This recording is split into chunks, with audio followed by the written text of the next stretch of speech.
So basically I'm going to sit here and draw this as I talk about it. Unfortunately, the fear around the goat star pentagram was unrightfully given, fear-based and influenced by Abrahamic belief. I'm not going to show you that because I don't want to give too much away, but I started this a little before I started the video to give myself a little bit more time, but to finish it. But basically you're being influenced by the very same people that murdered off all of your ancestors.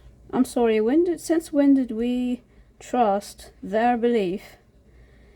Because whether you like it or not, whether you admit it or not, that belief that the goat's head pentagram is bad luck, evil, whatever, is actually heavily influenced by Abrahamics. And then on top of that, people like Satanists took advantage of that. They took that idea and ran with it, and they said, oh, it's meant to be evil, let's make it as evil as it possibly can. This is not a symbol that I mean, some symbols are like this, but this is not one of them. This is not a symbol that by itself is ill intent no matter who draws it. No, this is one of those symbols that when it was created with whatever their intent was, that is what it would be. So basically it runs off of intent, and if your intent is that it is of pure intent, then that is what it's going to end up being. It's going to end up being a symbol of pure intent. Unfortunately, people think that this is a symbol that was created, that it would be ill intent no matter what. When the first pentagram was created, there was no man star.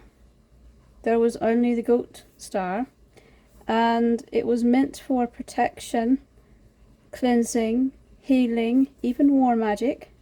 It was never meant to be something that, there are some symbols, not many, but there are some symbols out there that will have, you understand what I'm doing in a minute with this, that will have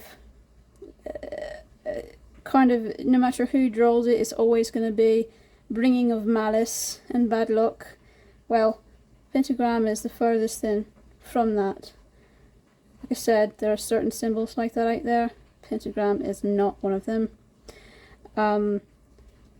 They use two very powerful totems, and anytime you draw a totem, you automatically get that totemic energy. You don't necessarily need a relic of anything. So they were using these two totemic energies not only to represent what the pentagram means, but to actually aid in the magic of it. What a lot of people forget is that there actually are two, not just one. It's not just the goat, it's the serpent as well. And the first one that they made was what I call a Canathucan, but I understand that's probably by now a language that doesn't exist anymore. But it's Canathucan versus Ouroboros, but it's the same thing. It is technically a type of serpent, but it's dragon-like, and it's also considered to have what our mythology is. The Ouroboros has a bit of different mythology, but what our mythology is it's got snake's blood, dragon's breath, snake's body, dragon's horns, and dragon's scales and spines.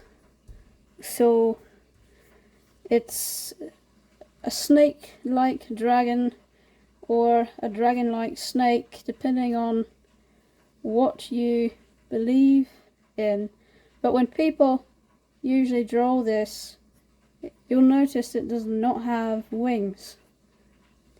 This original symbol was never meant to go outside this circle. You'll see a lot of people that will draw the star outside of the circle. The original pentagram, everything, literally everything, was inside the circle, and these spines were considered a part of the external circle.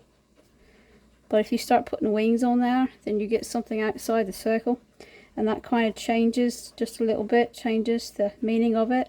So if you do draw it outside the circle, doesn't mean it's not a pentagram anymore, it just means you're changing the meaning of it a bit. Like I said, the first ones that were drawn were not drawn with anything outside the circle. That was very, very important. It has meaning that everything is inside this circle. And it's really sad the way that people just don't think for themselves. You know, someone of influence comes along and says, oh well, it's bad luck except in this circumstance. And what was that circumstance? Well, it was exceptionally convenient, in my opinion. The only time that they said it was alright was for sex magic, and the rest of the time, I mean, how convenient is that? That's just way too convenient, in my opinion. But this was originally designed for protection, healing, war magic, even a lot of times warding and shielding magic, war magic. There's so many different things that this could be used for. And again, when you draw it, your intent makes it what it is, in the sense that the only way that this can be evil, the only way that this can be of bad luck, is if that's your intent. So ancient paganism is different than modern day paganism. Ancient paganism,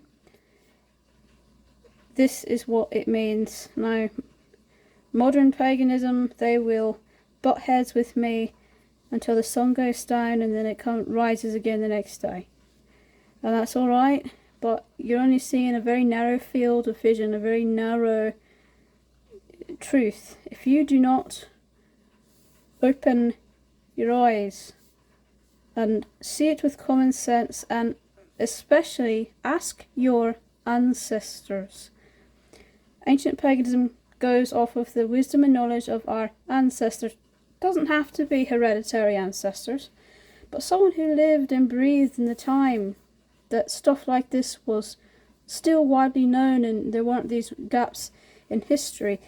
Or with the witch hunts, there was a lot of gaps in history, and eventually it died out with them. A lot of that wisdom and knowledge died out with them. Probably only 5 to 15% of that knowledge and wisdom survived in full, meaning that it wasn't twisted and warped into something it was not ever meant to be.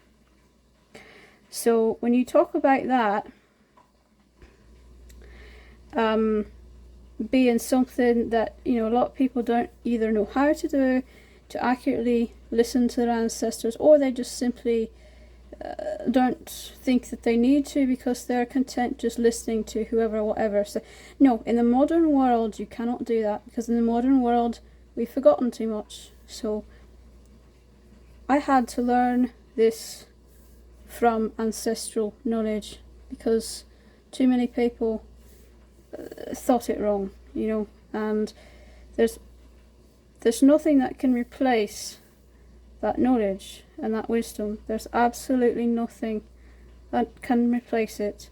So whether you're drawing this, and whether it's a snake or whether it's a Canethilken slash what you would call probably Ouroboros, it doesn't matter. People use both, but the original one was a Canethilken. It was not just a regular snake, but it doesn't matter. Depending on your intent and what you want to use it for, you can decide which one you do. And now we see this Canethilken in the circle. He has made a circle. This does not, in this instance, represent any kind of hunger or anything. It's just holding his tail to make a circle. And that circle energy and circle magic, that is what this is for in this symbol. And then you see the goat in the star. which we'll get into in just a moment. But it's really, it pisses me off, it does, I'm not going to lie, just how many people cannot think for themselves, and this is not one of those symbols that it has any kind of malice in it unless you make it that. So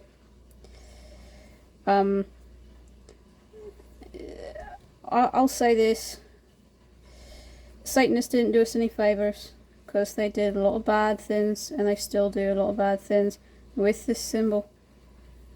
Didn't do us any favours for remembering its true meaning.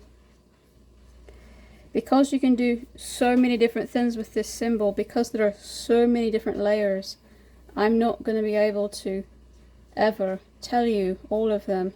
I don't even know all the layers. That's how many layers and significant meanings that you can find in the pentagram. But when they first made it, they had these two main totems in mind for a reason. All the magic that the goat has, and all the magic that the Canethilken has, and if you use snake instead, then basically it doesn't have all of the same magic, but it does have a lot of similar magic to it. You're typically, it just means that you're using, whether you decide to use a quote mythical that was not as mythical as we like to think, but quote mythical versus something that is a widely known animal that is most definitely not mythical. Really there are two different totems, and they do have two different totemic energies, so you really do want to make sure that if you use snake, or if you use Canethilken, that whatever you're using, that is going to be what the totemic energy that you put into this. If you use the man star, you're taking away half that totemic energy. You are, because your intent, like I said, this rides off of intent. Your intent was to take away the goat. So even though the goat would be upside down, it would be completely gone, because that was your intent, to take it away completely. In the man star, that's the head, that's the arms, and that's the two legs. And I could draw a man, but I'm not going to. I'm going to focus on the goat head. In the goat star, that's the two horns, the ears, the nose, and you'll eventually see that as I'm doing this. You'll eventually start to see it in the drawing, but it's going to take a while. So I'm trying to fast forward a little bit, because otherwise I won't get to it in the video. No totem is ever evil, it's only the intent of the person. So